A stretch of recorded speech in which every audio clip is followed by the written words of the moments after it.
您可得忍着点啊！别废话了，快点吧。哎，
好，演得好，演得好，演得好！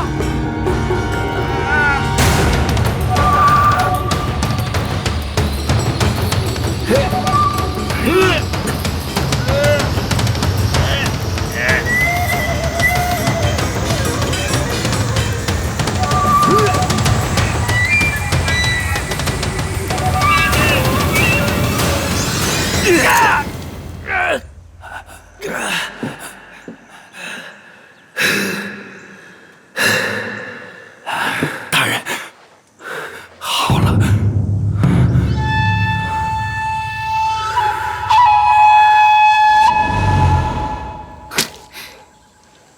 这么好的机会，就让我们给错过了。我们也没想到，这次三之乱不让我们去表演，竟然是为了疗伤。可不管怎么说，今天这么好的机会都没成功，以后想找个机会就难了。这根本就不是什么机会。为什么？是，三之乱不受了伤，武功会大打折扣。可正因为这样，陪伴他的人会非常多，所以就算你们有所准备要杀了他，还是没有机会。那我……阿狗说的没错，景之，别气馁，我们一定会找到更好的机会的。那他不受伤的时候我们打不过他，受伤的时候一堆手下，哪有什么机会？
阿狗，我睡不着。我也睡不着。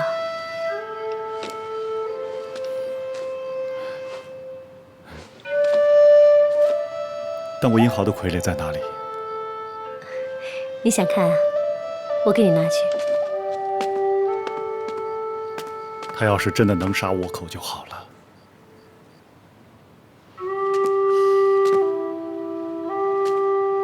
是啊，他若真是一个能战无不胜的剑客，该有多好！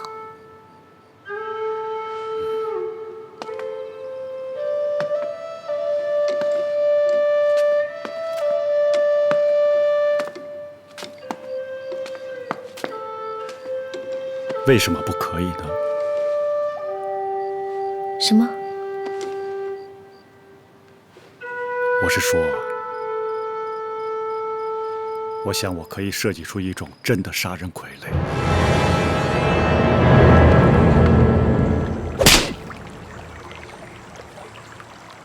海边跪着去，想清楚了你是怎么失败的。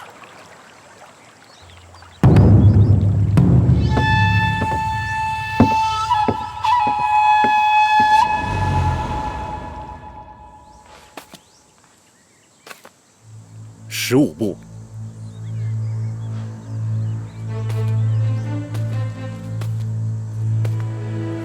我记得你曾经给我说过，三只乱步在看演出的时候，离舞台大概有15步的距离。差不多是有15步。好，从这儿到那儿，大概有15步的距离。我设计出一种连弩，可以同时射出6支弩箭。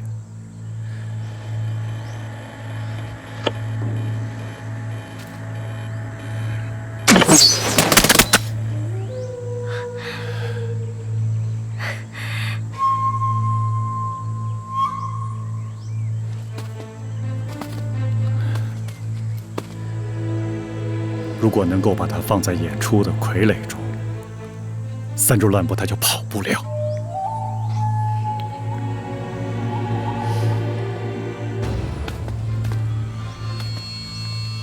这弩的杀伤力是够了，可是我们怎么能保证在演出的时候，这连弩能够正好对着三只乱步，而不露出任何破绽呢？这就是你的事儿了。你要想出一出合适的剧目来。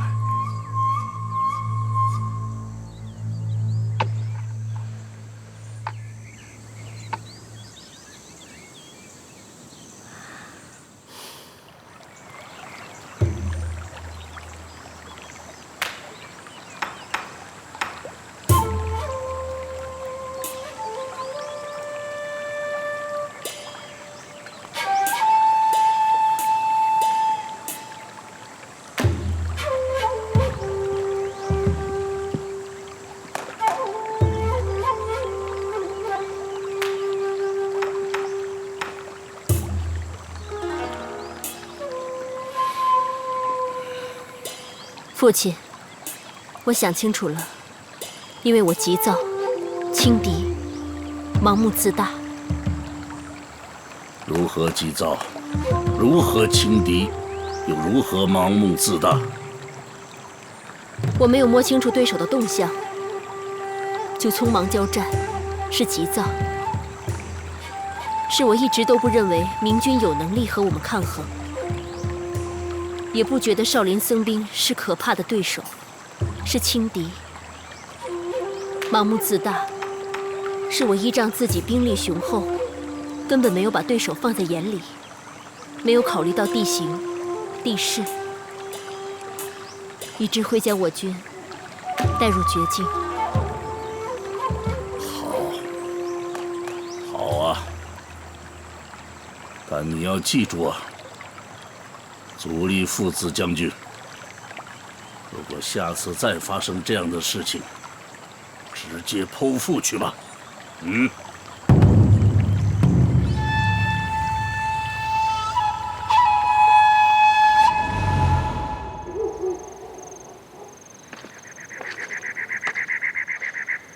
金陵姑娘，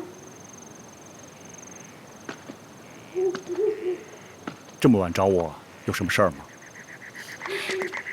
我想到了。什么？咱们啊，就给他演一出大闹天宫的孙悟空偷仙丹。什么意思？这样，当演到孙悟空提翻香炉的时候，随着香炉盖打开，里面就会有一股浓烟冒出来。咱们就趁这个时候操作孙悟空，去触动香炉角上的那个机关，我们的6支暗器就会同时射向三只乱步，行啊，冒出的浓烟会吸引三只乱步的注意力，这样他就不会注意射出的弩箭了。就这么办。海中央，我手握着冰凉，思念你的过往，带我穿越这汪洋。海中央，你在寂寞清唱，想再回到你身旁，像从前一样。我的歌声是你回望的目光，冰凉的海水映衬的都是你的模样。我困在我的海中央，再回不到那段时光。你关上你的那扇窗，连背影都无处遥望。你说过你很在意，结果却一片冷清。想得起窒息的缠绵，却想不起你的表情，泪流不停。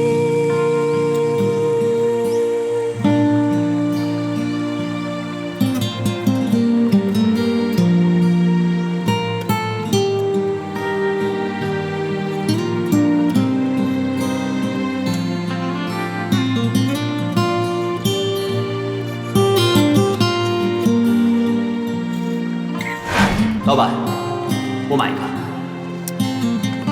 你送我啊？海中央，我手握着冰凉，思念你的过往，带我穿越这汪洋。你为什么不看我？你怕什么？你先把衣服穿上。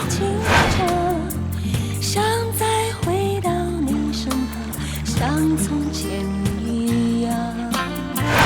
你的歌声是我曾经的时光，无边的海水都是当初对你的痴狂。困在我的海中央，再回不到那段时光。你关上你的那扇窗，连背影都无处遥望。你说过你很在意，结果却一片冷清。想得起窒息的心经，却想不起你的表情。父亲，可解其意。愿听父亲教诲。心经是大乘佛法奥义，包含万千，博大精深。佛学的存在也是为了改变人呐。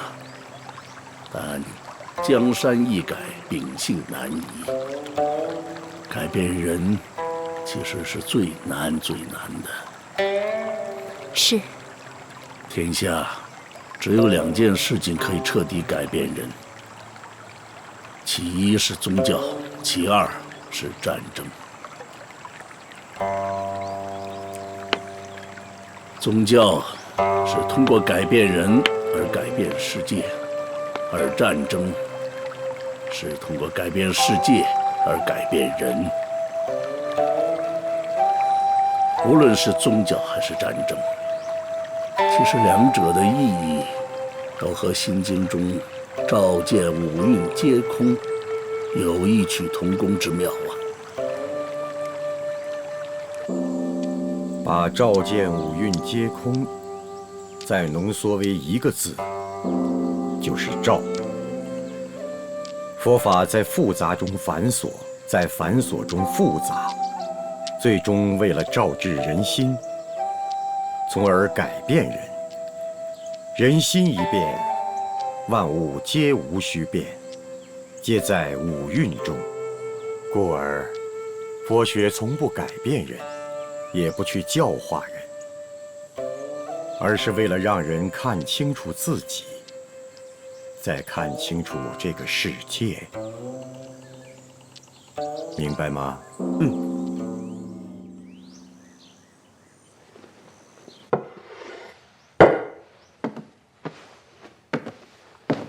大人的伤，比我想象的痊愈的要快呀。比我想象的晚多了。我这身体是不是很差？差？大人的身体要是算差的话，那还有什么人算是健壮啊？一根筷子就把我伤成这样。伤大人的，并不是筷子。大人是被筷子所伤，但是这筷子上的木屑，还有刺破衣服留下的布丝，都进入到了伤处，这样就使这伤口无法长好，那脓也就越来越多，这肉也就跟着烂掉，所以要把所有的坏死的肌肤要全部剔除，方能痊愈。如果要不挖掉会怎样呢？轻则手臂不保，重则性命堪忧。这么大的威力！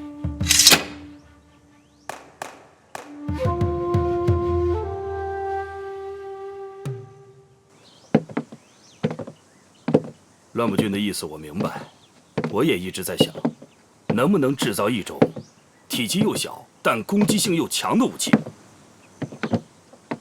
林展浩的乡勇团中不少人用弹弓。你的意思是我们也用？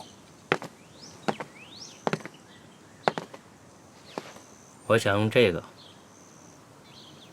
筷子。对，林展浩射伤我用的就是它，威力无比。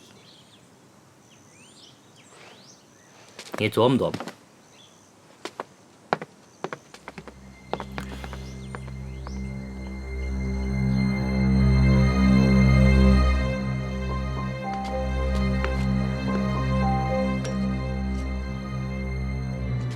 经理，咱俩一起配合，你操纵香炉。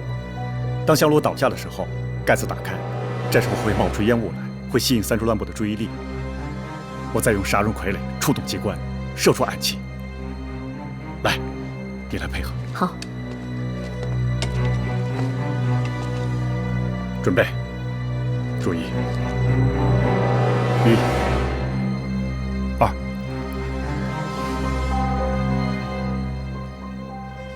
3。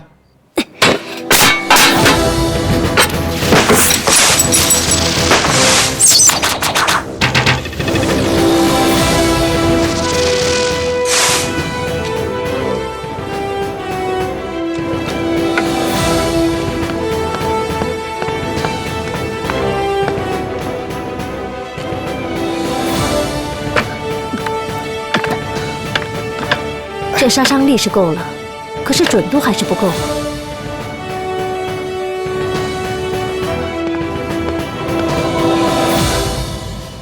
我觉得这个办法可行。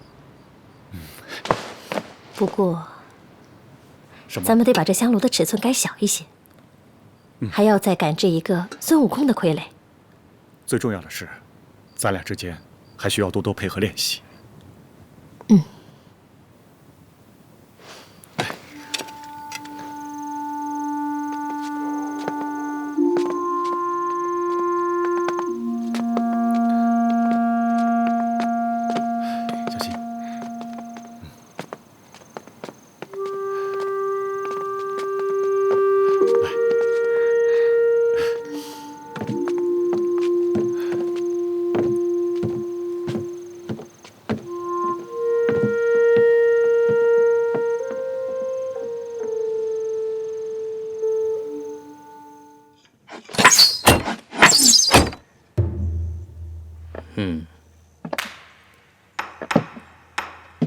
是这个意思。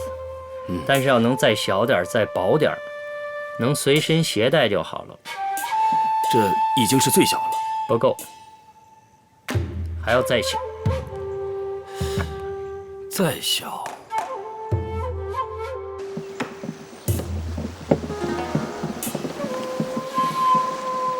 我虽不曾见过三只乱步出手，但据他在铁笼中百人斩的经历，可想而知，此人的身手非同寻常。他有的是杀人之技，杀人之技往往是能胜过很多武功套路。我感兴趣的是，这个林展浩，他是如何打败三支乱步的？轻而易举。轻而易举？对，轻而易举。那你详细跟我说一说他的一招一式。好。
照你所述，林长浩至少掌握了2种少林绝学。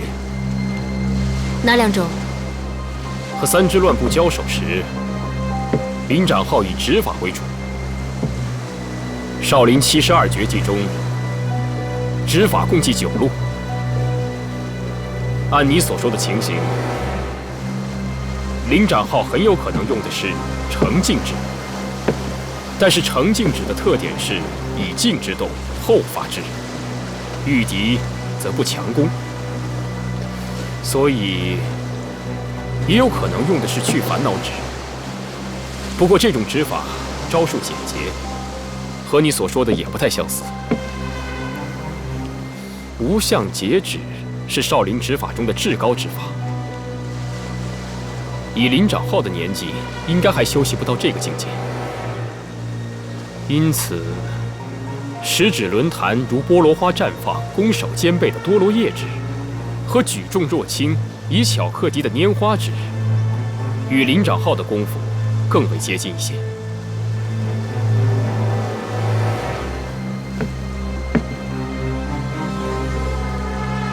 你所说的第2种绝学是刀法？没错。能在瞬间砍出数刀，和我之前查看柴宇立信尸体时的结果是一样的。燃木刀法，你不愧是军中武学造诣最高的人，敌人的武功你掌握得一清二楚。只是还有一点，我想不明白。什么？林长浩是如何在三支乱步手中夺刀的？这个我没看清楚。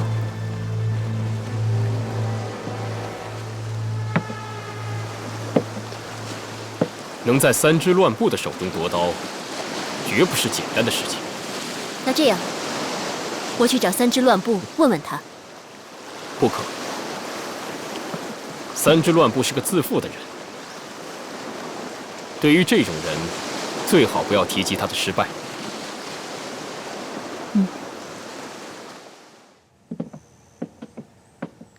大人，您要找的人已经找到了，就在外边候着呢。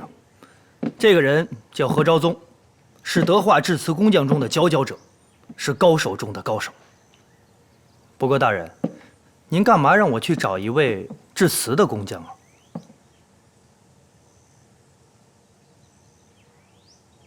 父子虽然是日本人，但从小在福建长大，对瓷器甚是喜爱。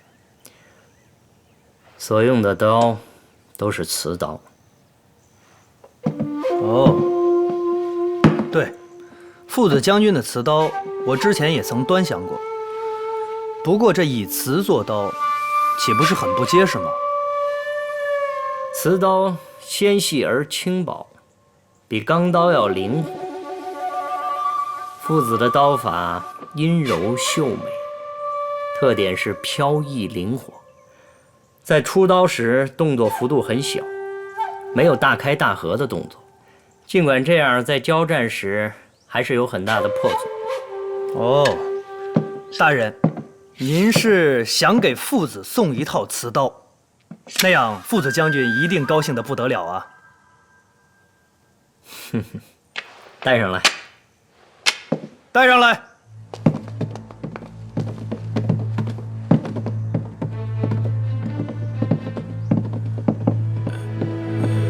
走，快点！大人，高手，我让你给我们大人做一样东西。不知大人让我做什么？啊！你这是做刀？刀？我只会做瓷器，不会打造兵刃呐。我们大人啊，就是想让你做一套瓷刀。瓷刀？我从来没用瓷质打过兵刃呐。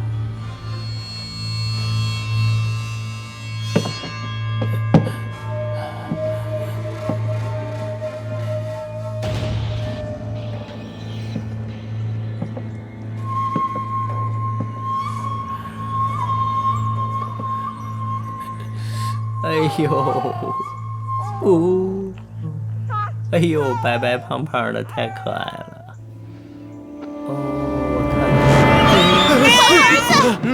大人，大人，大人，大人，不闹，你，哦，大人，大人，哦，升高了，大人，求求你了，把孩子给我吧。高手，到底是能做还是不能做呀？能，我能做。大人，我答应您了，把孩子还我吧，大人。这样吧，给你10天时间，做好我们要的东西，来换你的孩子。10天？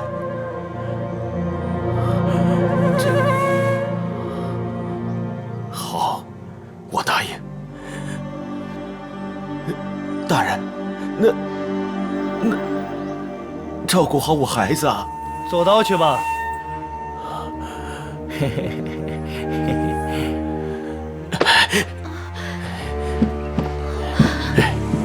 儿子，我的儿子。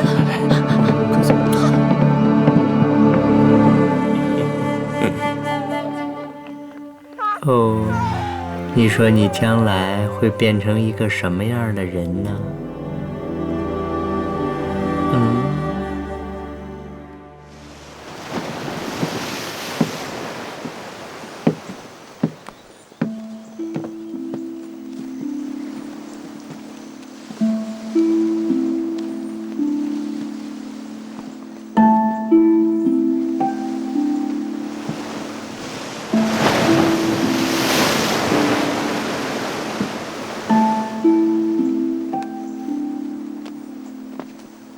舍利子，色不异空，空不异色，色即是空，空即是色。受想行识，亦复如是。舍利子，是诸法空相，不生不灭，不垢不净。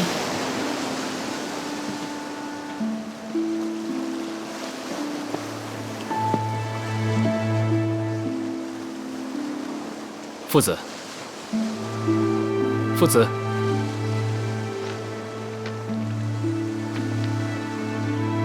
我可从没见过你读书啊，而且读的还是经书。我也没想到我会读这个。因为林长浩，对吗？你为什么这么说？我虽然不曾亲眼见过他，但是他的事情我听过很多。他带你回泉州这一程，我也听你详细的说过。他击败野上寒和你几名侍卫，得知你的身份后，连夜押送你前往少年，途中2次重创3支乱部，还被你偷袭刺伤，不惜为了你和地方乡勇交手，待你脱险，始终都没有给你任何逃脱的机会。如此缜密的一个人，居然在到了泉州的时候，让你脱身了。夫子，这一点很是令我怀疑啊。上泉兄，我猜他是喜欢上你的，故意放你走的，对吧？他是在最后一刻才答应放我走的。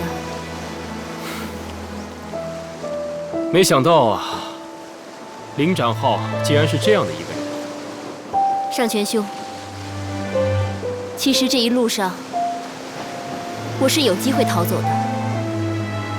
我只跟你说，他跟乡勇交手，可我没有告诉你，他为我挡了一箭。那晚，他开始发烧，昏迷不醒。那个时候，我就逃走了。逃出来了，然后你又回去了。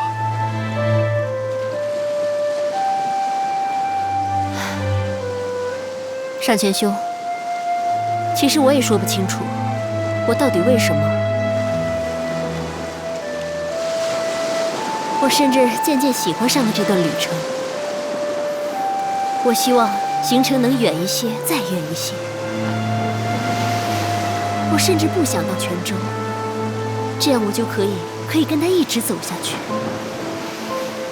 夫子，你不会是喜欢上林长浩了吧？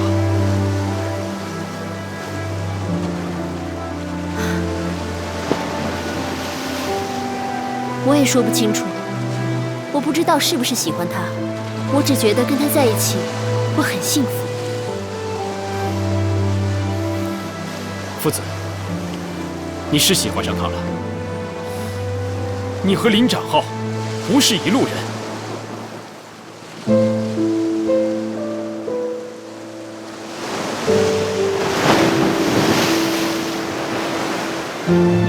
我明白，我是倭寇，他是抗倭，我们是敌人。夫子，你必须马上忘掉这一切。我根本忘不了这一切。那就把它烂在肚子里，也不要告诉其他人。夫子，尤其是足利大人，还有军团中的其他将领，否则大家不会再像以前那样信任你了。我的心里话只告诉过你一个人。这么做就对了。其实3支乱部，他也有所怀疑，只是他没有问过你。他怎么想，跟我一点关系都没有。我知道，你一直都不把3支乱部放在眼里。夫子，不过你要明白一点，一个能为你不惜牺牲生命的男人，不好找。除了这个3支乱部，我真想不到还有谁。所以，他是可以为你赴死的男人。这一点你一定要记住。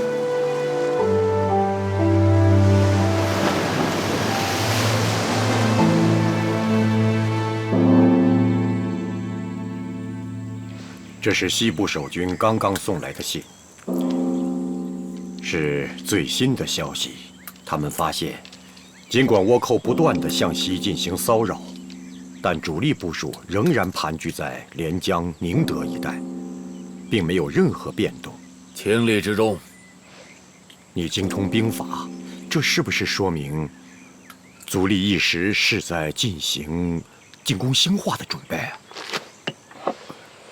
杜阿，你怎么又吃啊？休书，快马送于战号。为何？大战将至，让他回来。兴化一战，在所难免。在所难免。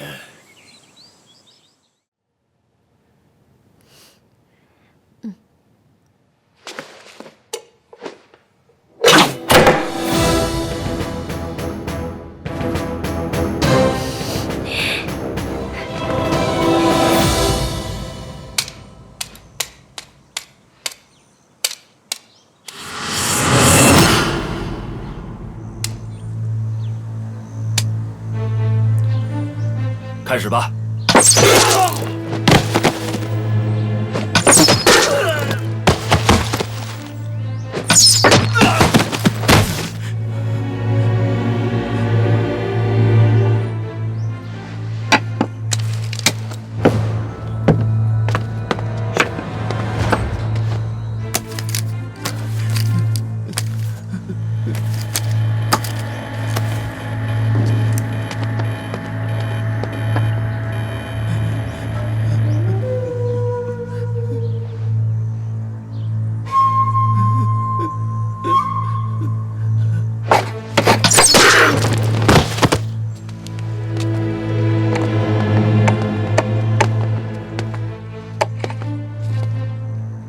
杀伤力是够了，就是重了点。因为这个奴的身上全是金刚所制，在这张九枚的情况下，肯定很重。如果减少枚数，杀伤力肯定会受影响。你再琢磨琢磨，有没有什么新办法？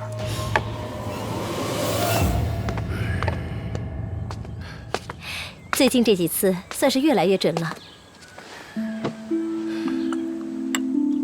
就等三州乱步了。经理，你答应我，在动手的时候必须是我亲自操纵傀儡。如果我不让你去，你会答应吗？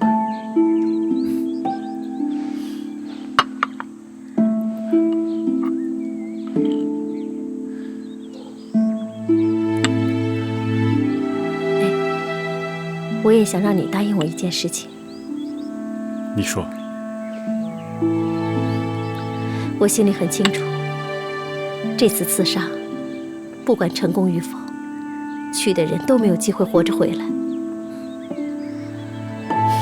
妹妹是我唯一的亲人，我不想她落入倭寇手里，我要她好好活下去。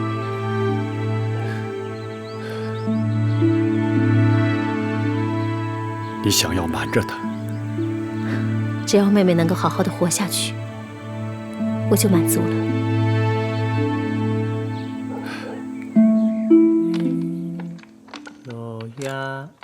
阿公鸡托呀阿婆鸡哟哈，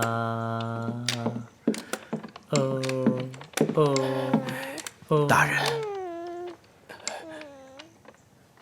你看你这儿子多可爱呀，都吃胖了，我真想多玩2天。大人，刀我给您带来了。上刀！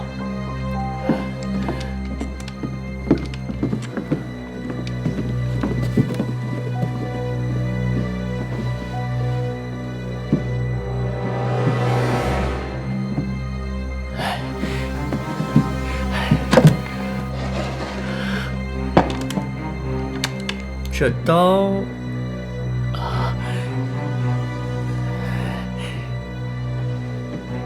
大人，您可满意？精美，精美绝伦。大人，足以媲美足利父子之前的兵刃啊！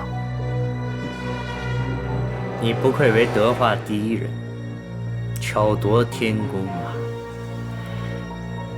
怎么一共有3套？回大人，大人吩咐做1套，小的怕大人不满意，所以做了3套。看来你是真在意你这宝贝儿子。说说这3套都有什么区别？哎，大人，小的分别以梅、兰、松、竹4值，还有坤兑离巽4阴卦，还有风林火山4兵法，我以它们命名和区分。所不同的，就是这刀柄。有点意思，说说看。刀柄用的是惠安沉香木，梅兰为短刀，松竹为长刀。梅刀通体梅色，以白色点缀；兰刀的颜色是福建寒兰独有的紫色。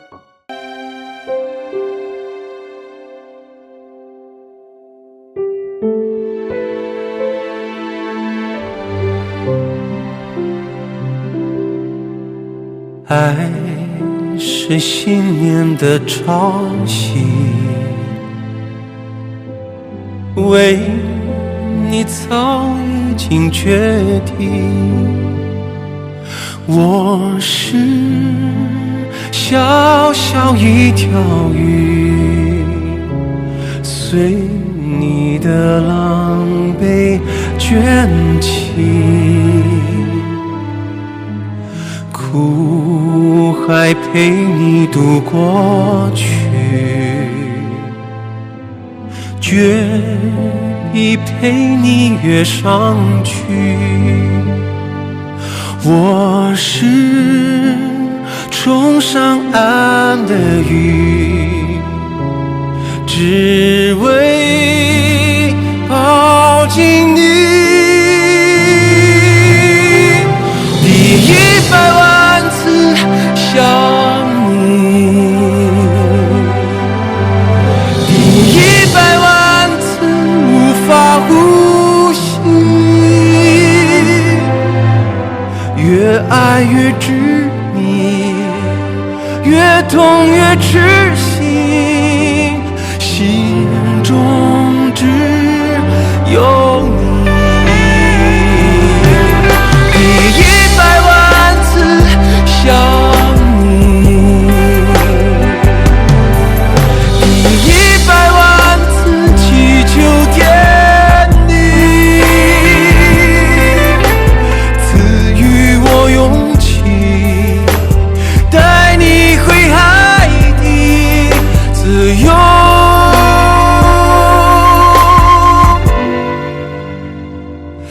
呼吸。